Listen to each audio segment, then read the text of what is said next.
can tell you with no uncertainty that miracle cures are no laughing matter. I bid you good day, sir. Oh, Mr. Marston, good to see you. How have you been keeping? I'm well, Mr. Mr. West Dickens. Nigel West Dickens of Eastcheap, London, New Waverly, New York, and Armadillo, New Austin. At your service. At my service. At everyone's service. At the service of science, of knowledge, of life. How are your wounds? Much, much better. But then they would be. Would be... I know a cure for all ailments, Mr. Marston. Ah, I'm sure you do. And I'm sure for just $2 an ounce, I could live forever. Oh, but for you, sir, I do a bulk discount rate of $1.95 an ounce, as long as you buy 100 ounces or more. That's a lot of immortality. Give it up, old man. That's Mr. West Dickens to you, boy. Give it up, old man. Listen, Marston, I'm broke, but this stuff is good. It works.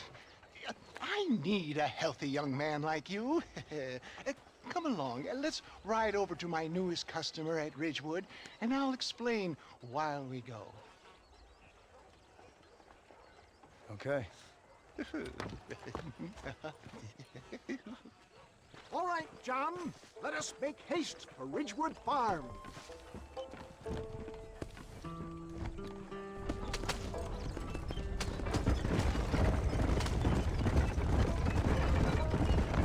I heard about you, Mr. West Dickens. And I about you, John Marston. Hoodwinking the weak, gullible out of their hard-earned money. My dear boy, it is you who is gullible, if I may be so bold, for heeding such ill-informed You're scuttlebutt. as full of wind as a horse with the collar. I have been blessed with the gift of life, and for that I will not apologize. But the West Dickens elixirs speak for themselves. My thousands of happy customers attest to that. Those men trying to kill you didn't look so happy. If my tonic is such a sham, how do you explain the fine battle in which you find me?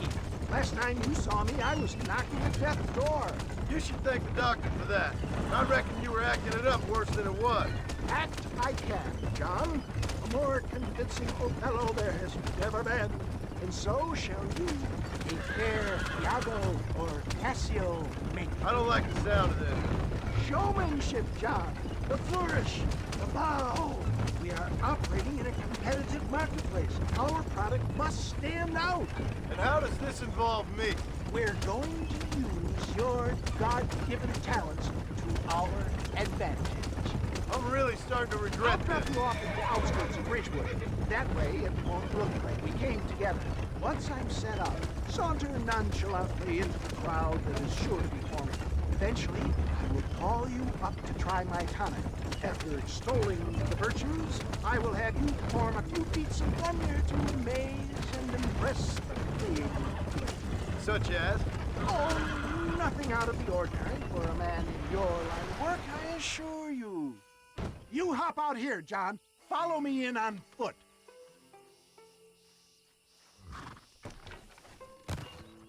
I'll see you there. Be ready to enchant the crowd.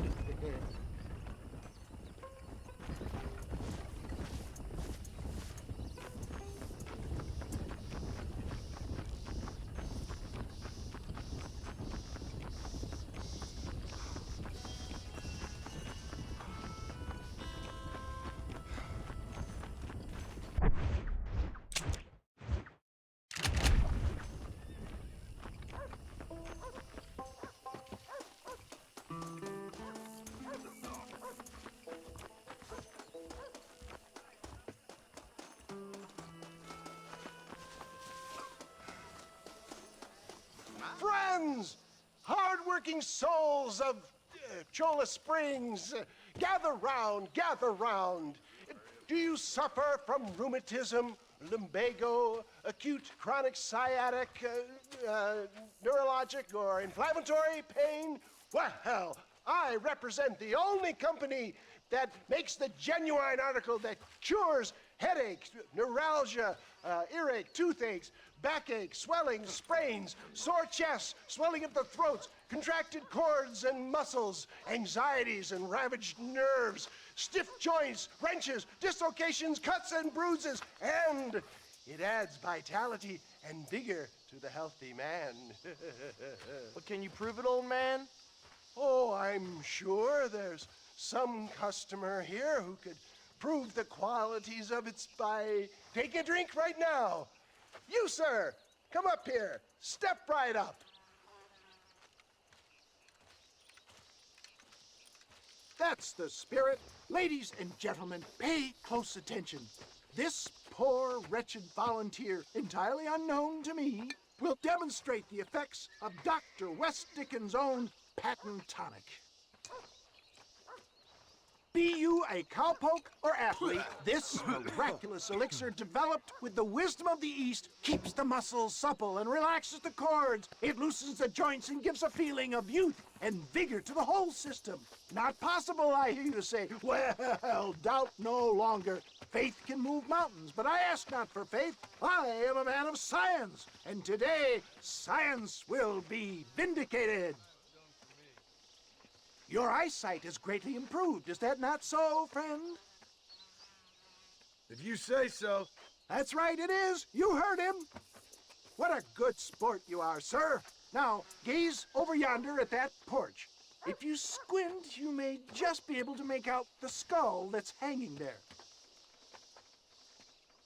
Go ahead, friend. Shoot that skull and demonstrate the miraculous eyesight you now possess.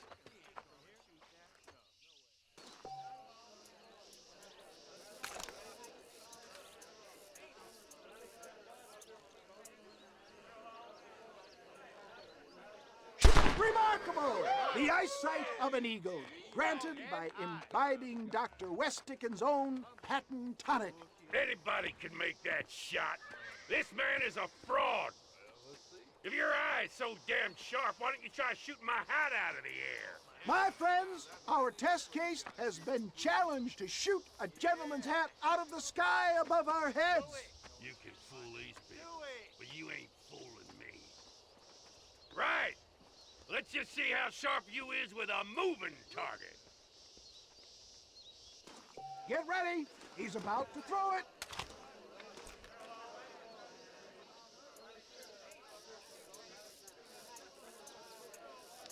Go home!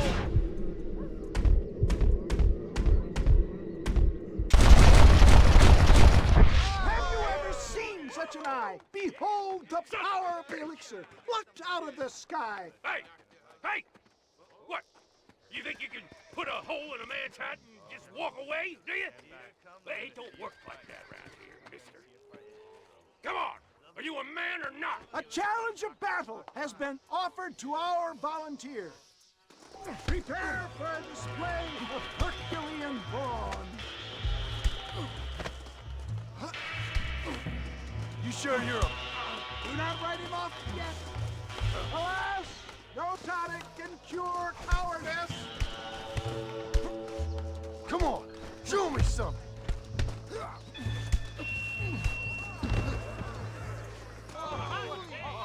There it is, skeptics and dissenters, irrefutable proof.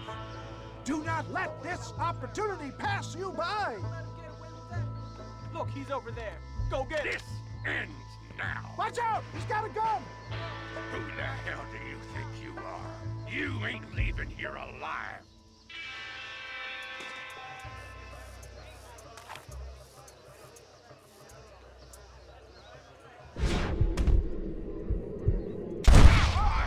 Marvelous shot, dear boy.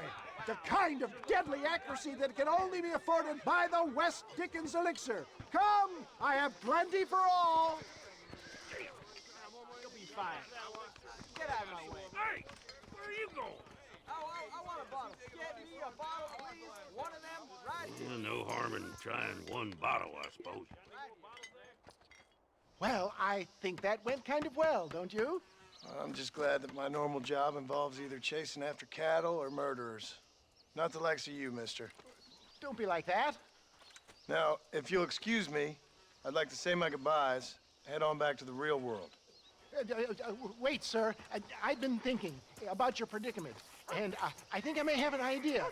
I've been thinking I could be your cunning Odysseus. Beware of the Greeks burying gifts, sir. Williamson had better beware. We will make them into Trojans. I don't rightly get you. I want you to go and see my old friend Seth. He can come across as a little curious, but I'm sure you two will get on. He's most often found at Coots Chapel. He's very devout. Why see him? Because between him and me, we can get those gates to open for you, and you can walk right in, just like in Homer's great Trojan yarn!